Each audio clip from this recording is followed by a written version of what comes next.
I'm Edward Scott. I'm current Federal Vice President of Soil Science Australia, and which is the peak organisation for soil science in Australia, and we'll go into that a bit further. But for me, I work in agriculture and soil consulting in private industry, so I work with farmers, landholders on understanding their soils, how to work out management plans and what might fit the current production systems with varying intensity. And I think it's a really good area through the Hills and Landscape region on such a diverse range of land management practices, intensities and direction of where individual goals are. And I think that's what's really powerful about the Hills and Fleurieu region. So I'll be trying to cover off on some of these key elements of improving soil chemical and physical properties for healthier plants, but also take a step back or take it from a helicopter view on how you can take this home and look from a garden level to your own potential larger land management area, and how you can adapt some of the basics or fundamentals on soils and how we step through into that. So stick with me. So Soil Science Australia, it is worth having a look at the website if you do get a chance, soilscienceaustralia.org.au. Huge amount of resources and a lot of stuff will be covered today, from soil chemistry, physics to biology, some amazing fact sheets and insights, videos, all on the website. So as I touched on, so Soil Science Australia is the peak body for soil science in Australia, but it's not just for soil scientists, it's for anyone who's interested, working with soils or advocating for soils. And we are always keen for new members and everyone having a voice around soils in Australia. So worth becoming part of the group to stay up to date with everything we've been going on. We're also very much aligned with the National Soil Strategy, which is a 20-year strategy put out by the government, and hopefully you've seen some information on the National Action Plan as well. Soils is really on the agenda, which is exciting. And that brings us all here today to have a chance to have our say as well. So Soil Science Australia is involved in the building capacity, so through soils education. We're developing new registered soil practitioner programs, so there'll be a lot of soils education work for people who want to upskill their soils knowledge, and also around that soil extension space. So working in really closely with the regional soil coordinators and through the landscape boards. So it'll be great to see a lot more of you at a number of the events that the teams are all pulling, organising for you all, like the event today. So World Soil Day, that's what we're all here for. So the World Soil Day is actually tomorrow, but we're here today celebrating, and it's wonderful that we can all be gathering here to acknowledge World Soils Day. And the topic for this year, or the theme, is soils where food begins. So no better description of how we're all commonly connected with soils, obviously around that food base. So having it, the mixing of soils education and food here today is wonderful by design by the landscapes of Hills and Fleurieu here. So keep up to date tomorrow and over the week. There's a lot of information flying around on World Soils Day and the importance of soils and their management. So I wanted to get into today really thinking about where soils fit in and how you can go back and hopefully appreciate soils in a different light, and how you can maybe work on your own ways to tackling your own pathway to potentially improving your soil, going the next step on your soil improvement journey, or just making a start, or wherever you might fit in. For me, I like to liken it to renovating a house. So we've gone through a period of degradation. Ultimately, we've touched on with Kylie and Brad on how the land was managed over the last 40 to 60,000 years, and then over the last couple of hundred, there's been a significant shift in how that land was managed. So if we look at that, and if we want to take it from a simple perspective, is say, how do we go about now the renovation? We've had a rundown, we've got cracks in the walls, we've got the paint fading, and that's what we're all wanting to do. We're all wanting to have a positive impact on, we want to make the soil better. Yeah, that's what really unites people around the soil community, is that we know we're at the standpoint we're at. How do we go that next step forward?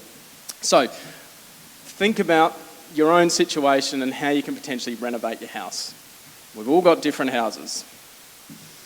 So we've got to start off with knowing what we're working with. So we don't all have the same plan for renovating our house. We don't all need to make the same first move. This is the big thing with soils. We're always looking through the fence, always motivated by what's happened through the fence. Someone's doing something down the road really exciting, making some great inroads on how they're managing their soils. Quite often, I'm working with a number of growers who hear how some of these soils have been managed, trying to adapt it to their own situation, and it doesn't work like it did down the road.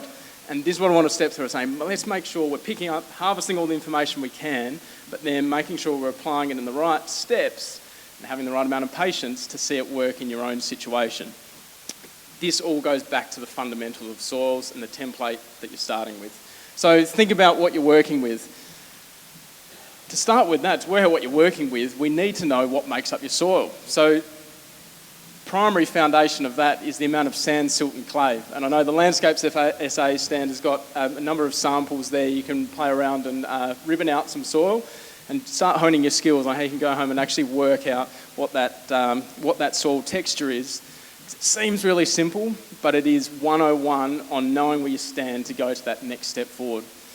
Most of the work I do does mostly field assessment, so you assess all you're wanting to get any lab data for is to help, I guess, validate what you're kind of already pointing in the right direction on. And that if you start getting yourself calibrated on the soil field conditions, we can then start, it makes it easier to work out what we should be implementing first. Because there's no point implementing something that, and it could be someone really nearby, might have a really clayey soil, and something that they're doing works really well for them, but me on the sand might not work so well. So we've got to think about that, because that fundamental template, or the size of your house, essentially, is going to govern what's going to have the biggest initial impact on your whole soil management system. So think about what makes up your soil and what size house you're actually running. Sand obviously has less clay in it, so a higher sand content soil actually has less charge in it. So if we think about the soils as how much capacity or how much charge is in a soil like a battery, we've got to then think about how that then fits into its overall capacity. So if we are inviting people over, your clay soils have hopefully a lot of porosity, you've got lots of rooms to put people in. And that'll start stringing together in the microbiology and biology talks later on. We've got lots of rooms in a clay soil because we've got smaller particles, where in the sandy soils, we've actually got less rooms in the house to actually store the biology. So the chemistry and the physics of the soil all link round to how much space we've essentially got for that biological function. So that's really setting the scene for where we're going to later on. Then what holds your house together? So soil physics can be quite dry, yes, but it's always related to soil physics is how the soil is behaving, especially in relation to water, and then water is influencing how the plants will grow. So that's our step. So how is your house holding together? Do we have big cracks in the walls? What is that telling us? What's that telling us about our foundation and how we're stepping forward on that? So how your house holds together is a representation of your soil structure. So soil structure is how those soil particles fitting together. So when we start thinking about that, is saying, well, if we've got lots of cracks in the soil, yes, that lets water in, water through, but when that gets wet, do those cracks swell up and close, and then we actually can't move any more water through. So we're going to think about high clay soils. Yes, they can hold a lot of water, but do they give that water back up to the plant? So when we go home and look at our soils, we've done our texture, we've done our sand, silt, clay assessment, so we know, righto, we've got 50% clay in this soil or 10% clay in this soil. Might not mean much to you currently, but it is meaningful on what our next decision processes are. Then we want to know how it's holding together. And critically, water efficiency and how well water's been used, whether it's gardens through to broadacre landscapes, water infiltration and extraction from the soil are the two major limitations of any production system. So we can have water, but can we actually get it? And how are we storing it? And that's all related to the structure. So if we're not taking into account what our structure is, along with our texture, then we're going to have limitations on that water availability. And remember, plants drink, they don't eat. So the microbial populations help with the eating component. When it comes to the plant's uptake, we need it coming into that solution phase. So water is the important piece. Then how that texture and structure influences that water. At the end of the day, you quite probably see it in a lot of different soils. publications, just the ideal soil. There is no ideal soil. It's the idealisms are how you manage the soil that is in front of you. So with that, ultimately, from the standpoint, you've basically got 45% of any soil is the mineral component. So that's the weathered rock. And this is essentially, could be sands, could be clays, and that's all linked back to your parent material. Some of the soils around here are 500 million years old plus, right down to young alluvial soils that might have been from the floods last week, essentially. And that's essentially the broad spectrum of where soils and sediments have been formed from. Then what we're actually managing is, this is what's the inherent characteristics of the soil. So we've got these mineral components. So you might be dealing with the soils in your backyard or in the field next door. That's the raw template that we've got. It's then how do we manipulate this organic material component, and how these mineral particles are all packed together then influences the air and water. The air and water, that's essentially the porosity in the soil, and that's the pathways that the plants and the biology are going to be interacting with. So it all makes up this pie, and this is what we're playing around with. The size of that pie, remember a pie chart's just percentages, and remembering that the mineral component of a clay soil, we've got a lot more actual mineral in there in total volume than we do in, say, a sandy soil. So just being aware of that, we're actually dealing with different volumes of soil. And quite often, if you're savvy with looking at soil tests, we'll see, say, milligrams per kilogram or parts per million.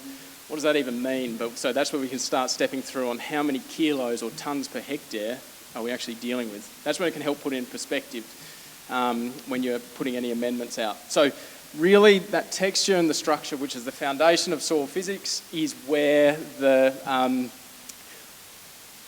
foundation of any soil is starting. And no matter how sort of savvy you are with soils, you're always learning, and there's also variations within that, and we'll put that in the context of the Hills and Fleurieu as we go through.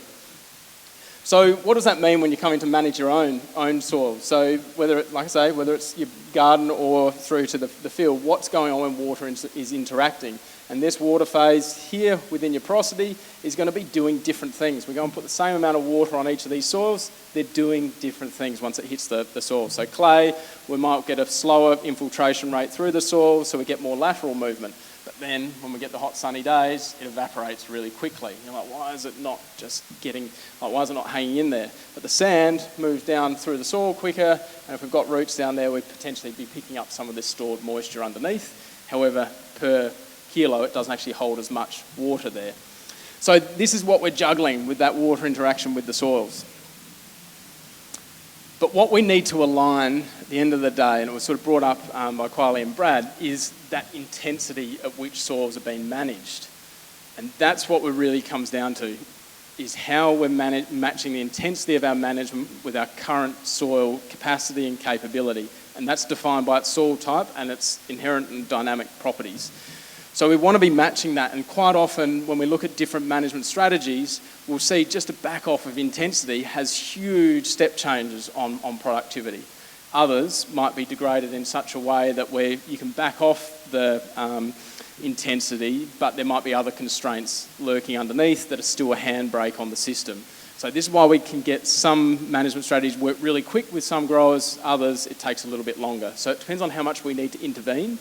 And really, depending on your strategy at what you want to be, how quick you want to get somewhere depends on how much intervention you obviously need. And obviously links back to that soil type. So we want to be understanding that intensity that we're currently at to what we want to be at. Are we trying to produce something? We can increase intensity of, say, stocking rate, but actually have reduced intensity of pressure on a landscape through things like rotational grazing. So it's working out what your end goal is for your own business or own personal goals, and then matching that back to the capacity of the soil. So that's where the fun of it comes in. And then we can match that renovation relative to that intensity. And that's what, like I say, whether it's the garden level or out in the field, it's just that's what we were trying to match together.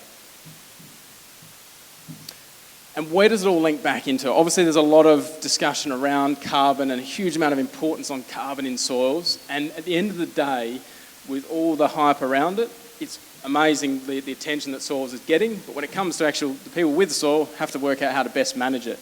So this is what it all comes down to. And like we just touched on, what are the main drivers of potential organic carbon, or the amount of carbon that our soils can hold? is governed by the amount of clay content. So we got that out of our texture, didn't we?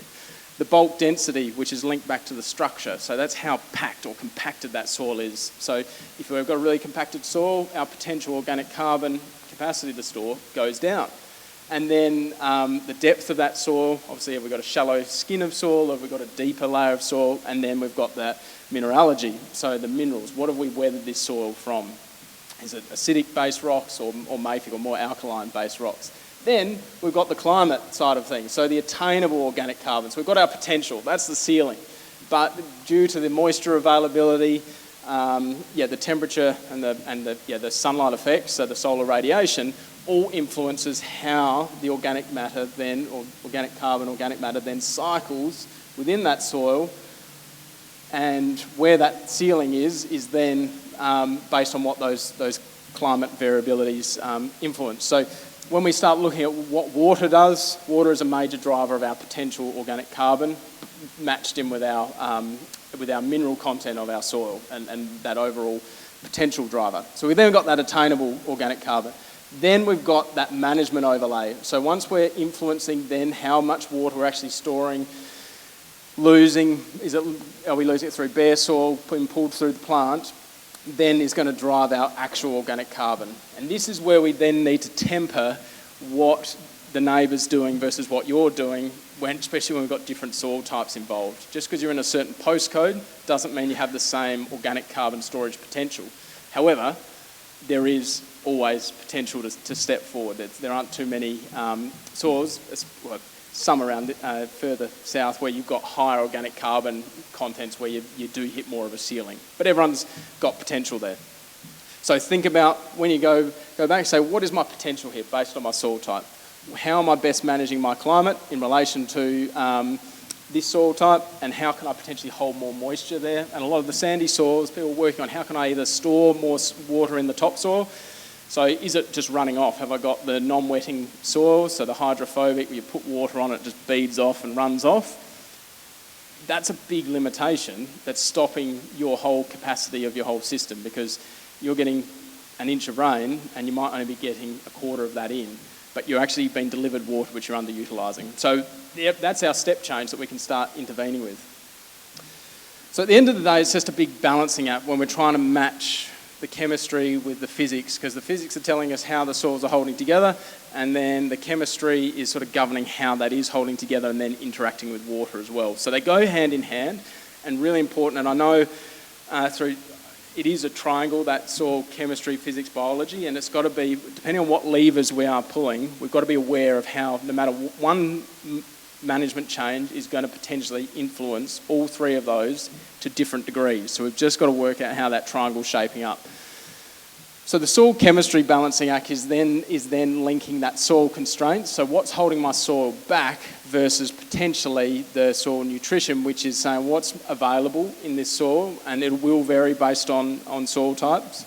So depending on how much clay, again, clay soils generally have more starting fertility than sands, but we've got to, depending on the structure and the moisture, it's going to depend how much we actually get out of them. So we've got to work out, do we need to be feeding the soil or feeding the plant or feeding both? So what is this system currently sustaining and what can it push forward on? And then it's working through which is our management strategy that we're trying to tackle based on our intensity that we're trying to achieve. So what are we actually trying to work on producing off this landscape? And that's where you'll see, like, working through some of the native, you look at all the native regeneration work, the reason why natives are so limited in their abundance now is because they're so palatable to livestock early on. People often think with natives, they're just dry, crusty Australian native plants, wouldn't be that palatable.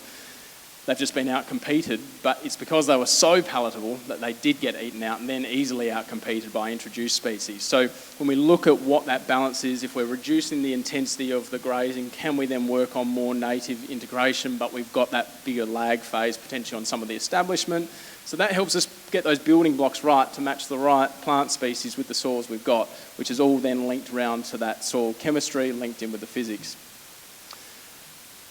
So availability versus accessibility is two big ones that we need to be thinking about when we are looking at our soils, and we all look for that perfect soil test as well. When we look at, I've got perfect numbers on my soil test, but the plant's not lying. If you still see a deficiency or lack of vigour in its growth, then there's potentially still a bit of a handbrake on in the system there. So we've got to be looking at matching that availability versus the accessibility. And that accessibility comes back to the water and how that's been extracted, which is linked back to that structure. So when we talk about the differences in what we can relatively manage, in the Adelaide Hills Fleurieu area region, acidity is a major issue. So that acidity issue is not only linking to nutrient tie-up, and we talk about tie-up or lock-up. It's essentially you've got food in the fridge at home, but it's on the top shelf and we just can't reach it. It's just locked away and tied up that we can't access it. So at the low end, we've got, when you look at these charts, really handy charts, and just to help you interpret them, where the width of the bar here, the wider it is, the more available that nutrient is at that pH. So really simple pH tests you can do just from the hardware store. There's some at the Soil Science Society tent and also at the Landscapes SA tent to go and have a look at how you best do that soil testing. But really simple to do just at home, and from that we can work out roughly what nutrients should be available and we can readily access from our soil and what might be causing a bit of a limitation there. So that's where we'll then see this nutrient and bioavailability. So how biologically available are some of these nutrients? Remembering all nutrients are chemistry, and whether you're applying organic fertilisers or synthetic fertilisers, you're still introducing chemistry. So always think about when I'm introducing something, there's a chemistry lever that we've moved. So at the low pH end, we get a lot of lock-up, for argument's sake, with phosphorus, with iron and aluminium, and that's where on these acidic soils, we get really poor efficiency out of phosphate. So a whole lot of phosphate's been put out and you're just locking it up as quick as you're throwing it out there. But if we put the lime out, got that introduced into the soil before we went too hard on any phosphate, whether it's organic or synthetic, we can then, we would have reduced that amount of lockup. Plus, if you've got then working in that, increasing that pH above that pH 5.5 on that scale, so above 5.5, we'll actually get better microbial activity as well. So the pH, so the chemistry of the soil, influences the biological activity, and the overall moisture availability then drives the abundance and I guess activity of the microbial communities along with their food source. So we're trying to keep linking that triangle in. And similarly, in the high pH end, we'll get lock-up of phosphorus, for example, with calcium. So we've just got to be weighing up, are we making the right move first?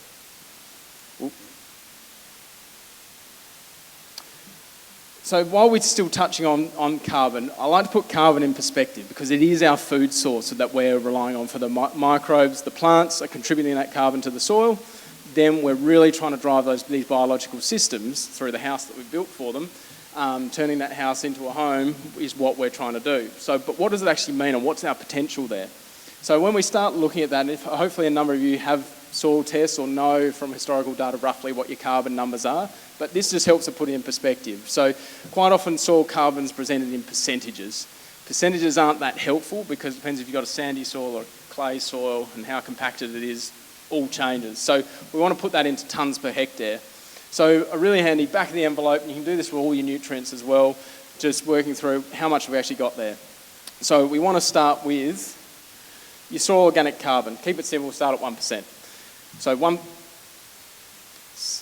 yep, it's good, we're back on. So 1% soil organic carbon with a bulk density, so how compacted that soil. We use a general rule of thumb around 1.3 grams per centimetre cubed, or 1.3 tonnes per cubic metre. So you think about those IBCs or the shuttles that fertilisers or anything comes in, that weighs 1.3 tonnes is what a general soil is. More compacted soil might be up 1.6 tonnes. A disturbed or a lighter soil, lower bulk density soil might be 1 to 1.2. 1.3 is generally what you use as a rule of thumb. Then we do depths of sample. So is it 30 centimetres? So in my garden, I work on a 30 centimetre topsoil. I've incorporated a compost, and I reckon I've got about a 5% carbon soil, whatever it is. This is how we can do some simple calculations. That spits out, so you just do your 1%, so 1 times 1.3 times by that 30 centimetres. We've got 39 tonnes of carbon per hectare. So if we're on a journey to say, I want to go from 1% carbon to 2% carbon, or 3 or 4. This is my journey that I want to go to. I want to get from 1% to 2%. I want to do that in the next 5-10 years. I've got to work out how I'm storing another 40 tonnes of carbon in that 0 to 30 centimetres. That's your ambition.